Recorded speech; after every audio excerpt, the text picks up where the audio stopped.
In this video, I'm going to show you how to make hummus and then how to put it through the dehydrator. Hi, I'm Peter, and my wife Sarah and myself are both guides with Inspiration Outdoors. Next week, we're going to walk on the Biberman track and we're going to take some dehydrated hummus with us. Now, hummus is great because when you rehydrate it, it spreads beautifully onto Ribena or any sort of cracker, and it's full of nutrition with protein, carbs, and all those nutrients you need to keep you going. Excellent for lunchtime on the trail. So here's the ingredients we're going to use today. 2 tablespoons of olive oil, 2 tablespoons of apple cider vinegar. Now, some people do use lemon instead of apple cider vinegar. It's a matter of taste. A tablespoon of tahini. We've got the chickpeas, a sprinkle of salt to taste, and a pinch of cumin seeds. Some people like a little bit of cayenne pepper. There's so many ways you can do this, but this is what we're going to do today. Rinse and drain the chickpeas and put them in the food processor, and then add the other ingredients, the 2 tablespoons of olive oil, and then 2 tablespoons of apple cider vinegar,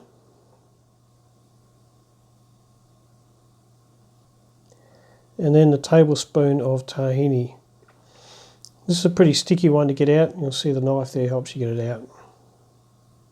Then we shake in a little bit of salt to taste, and then a little bit of cumin seed to taste as well. Put the lid on, blitz it, and you'll get a nice cream paste. Okay, now that we've made our hummus, and we've got 2 batches here, we need to have a look at the dehydrator. So this is the Easy Dry dehydrator. There's many brands out there, and they have different pros and cons. So let's have a look inside. We take the lid off, and inside we've got a basic tray, which you can fit fruit and other large objects, and then if you've got smaller items, you've got mesh that you can insert there, and for moist damp things like soups and stews and hummus, we've got this sealed tray. So let's get this set up ready so we can do a batch of hummus.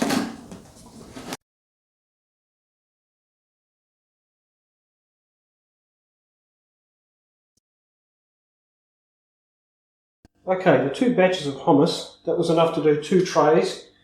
Put the trays together, put the lid on, and power it up. Have a look at the instructions for your own machine to see what settings. For this one, we have it set for the middle or medium level. Let it go and come back in a few hours to see how it's looking.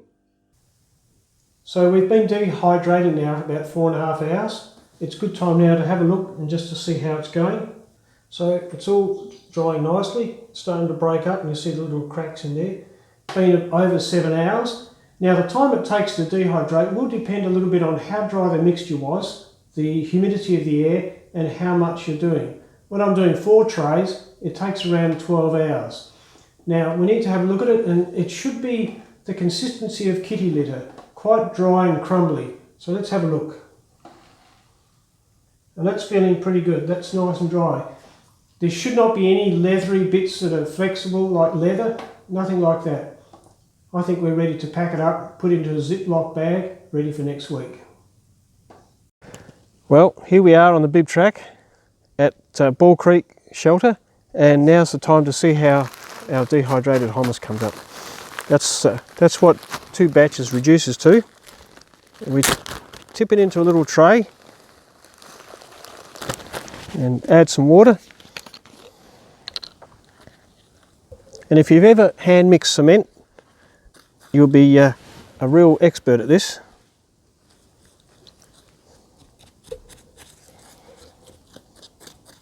Takes a bit of time for it to soak up the water. We're not in a hurry. Let's have a little taste now.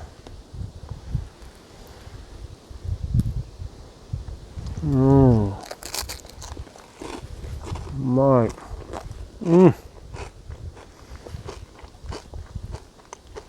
The longer you let it sit, the better. Cheers.